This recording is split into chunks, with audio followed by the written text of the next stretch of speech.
Hello everybody, this is lesson 9 of Saxon Math, course 1. We're looking at the number line, ordering and comparing. So some of the things you need to think about, let me just start with this. A number line is a way to show numbers in order. So if you have, here's 0, we have 1, 2, 3, 4, 5, 6, 7. We also have negative 1, negative 2, negative 3, on to infinity the other direction. You can see the little arrows here. Means this goes on to infinity. The arrowheads show that the line continues without end and that the numbers continue without end. The small marks crossing the horizontal lines are called tick marks, these little small marks. Those are all tick marks. Okay. The number lines may be labeled with various types of numbers. The numbers we say when we count 1, 2, 3, 4, and so on are called counting numbers. All of the counting numbers along with the number 0 make up the whole numbers in this number line, no matter what the number line is starting with. To the left of 0 on this number line are the negative numbers, which we will describe in later lessons, which you probably are already familiar with in 6th grade. And as we move to the right on this number line, the numbers are greater in value. As we move to the left, the numbers are lesser in value. So if we start at 7, everything to the left is decreasing, everything to the right is increasing.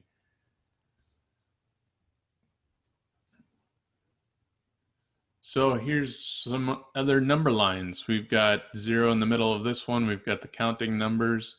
You've got 1, 2, 3, 4, 5, 6, and so forth would be counting numbers. You have your negative numbers on the left. These are all considered whole numbers. And these would be the tick marks on the number line.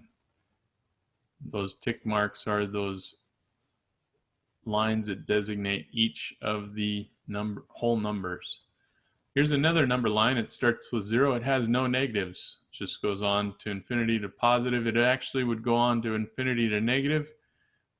You can see it's got an arrow pointing that way. It just that this particular one doesn't represent the negative numbers. It's not represented on it. This one has only 1 through -5, but it also means it goes on to infinity to negative. It also means it goes on to infinity to positives.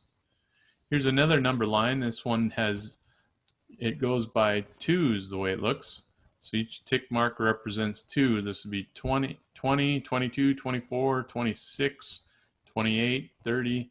So you can see number lines sometimes will represent different parts of the number line that go on to infinity. You obviously can't have an infinite number line represented on a piece of paper. Example 1. Let's look at this. Before I reveal the answer, arrange these numbers in order from least to greatest. So if you have 121, 112, 211, to arrange them from least to greatest, you can put them on a vertical number line if you want. You know, a vertical number line would look like this, or you can have a horizontal number line. Most of us understand that if you look at these three numbers, that 112 would be on the bottom of this list, and 211 would be on the top. And in the middle, you'd find 121, and it'd actually be pretty close to the 112. And the same would go in this case. This would be 112 on the left. The 121 would be close to the left side, and the 211 would be closer to the right side of the number line.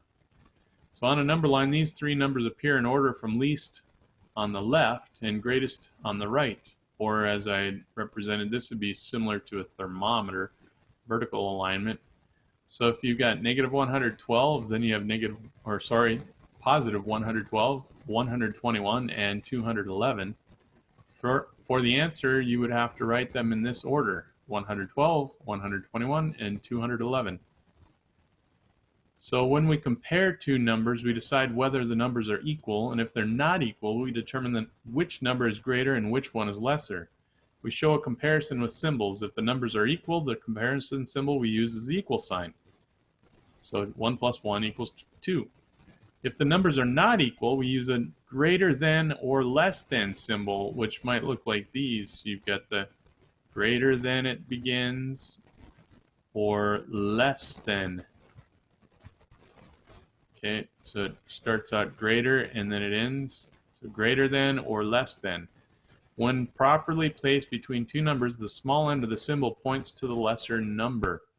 So you can see that 112 would be less than 121.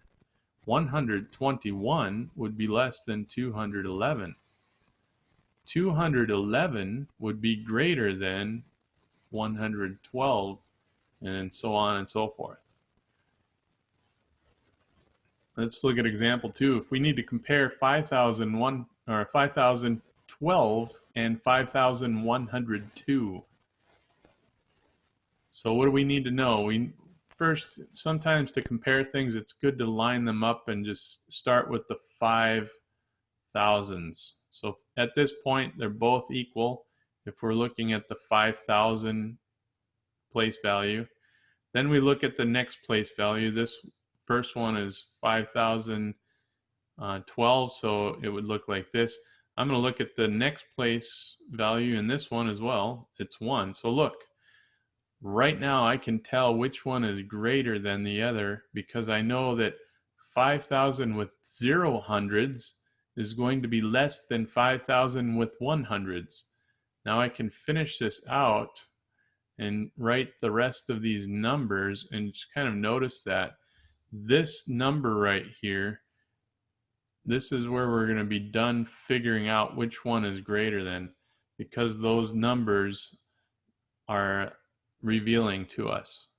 So that means in this case 5012 is less than 5102. So in place of the circle you can write an equal, greater than, or less than to make the statement true. Since 5012 is less than 5102, we point the small n to the 5012. So you can see the small n, that's like this point right there, indicates that this side is less than this side. The larger side is on the open part. So you can see if it was listed the opposite order, if it was 5102, then it would be greater than 5012. But it's not in that order, it's in this particular order. So that's what the answer would be. 5012 is less than 5102. Let's look at example 3. If you're comparing 16 divided by 8 divided by 2 and 16 divided by 8 divided by 2, what's the difference? Well, this is a review essentially of a previous lesson we've had on parentheses, and you have to keep in mind, please excuse my dear Aunt Sally. So you want to make sure you do that first. So parentheses is the first thing we need to look at. So that means this piece is 4. Got the parentheses done now. This one, I just need to go from left to right from there on out. So I'm going to end up with 16 divided by 8, which is the same as 2, and 2 divided by 2, which is the same as 1. So on this side, my answer is going to be 1. On this side, my answer is going to be 4 because I know 16 divided by 4 is 4. I know the answer to this. 1 is less than 4. Therefore, 16 divided by 8 divided by 2 is less than 16 divided by 8 divided by 2. Notice the difference. Parentheses, no parentheses. No parentheses means I'm moving left to right. So before we compare the two expressions, just make sure you find the value of each side of the expression. Okay, so remember how to follow the order of operations. Do the work within the parentheses first, then divide the order from left to right. So that's please excuse my dear Aunt Sally. Though that's working from left to right after you complete the parentheses and exponents. And division and multiplication, or multiplication and division, are kind of combined. And addition and subtraction, or subtraction and addition. So keep that in mind. It's whichever one of those happens to be first, and which one of those happens to be first as well. All right, let's look at Example 4, use digits and symbols to write this comparison. 1/4 is less than 1/2. So here you have your, if you're using digits and symbols, there's 1/4. The is less than symbol looks like this, and 1/2 looks like that. So we just write the stated order. 1/4 is less than 1/2. That's all there is to that. All right, let's try some of these things. Arrange these amounts of money in order from least to greatest. Go ahead and do letter A. All right, when I'm doing letter A, I'm going to make sure that I write using the same decimal format. 12 cents looks like that. $12 I'm going to put like this. And $1.20 looks like that. And I'm going to line up my decimal points just to give me a better indicator of what that looks like. So that means I can tell from the smallest amount, it's not $1.20, it's not $12, it's going to be 12 cents. So my first amount should be 12 cents, starting with that. Then the next amount would be $1.20. And then finally, my last amount would be $12. And I guess if you're going to rewrite it like that, this would be first, second, and then third. So letter B, let's move on. Go ahead and answer that one.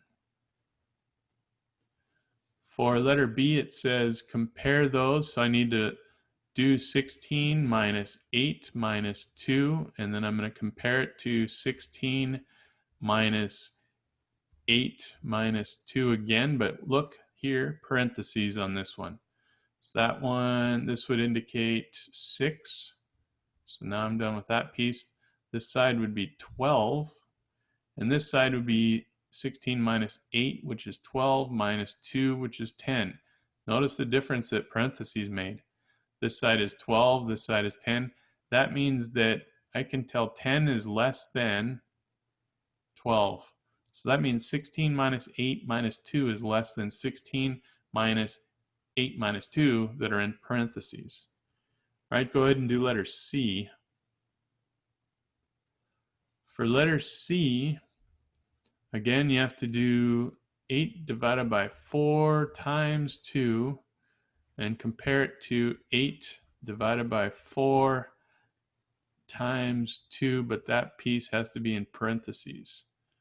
So I just need to do these from left to right, and I have to do this piece. I have to do the parentheses first on this side, and then work from left to right. 8 divided by 4 is 2. 2 times 2 would be 4. So this side is 4. This is 4 times 2 is 8, and 8 divided by 8 is 1. So this side is going to be 1. So I now know what the 4 and the 1 compared. I can see that 4 is greater than 1. So 4 is greater than 1 on that particular one. Let's look at letter D. Compare these two. 2 times 3 and 2 plus 3. Go ahead and answer that. For D, you should have gotten 2 times 3 and 2 plus 3. You can see that this one's 6 and this one's 5. There's not a whole lot to that one. It's going to be greater. Go ahead and do letter E.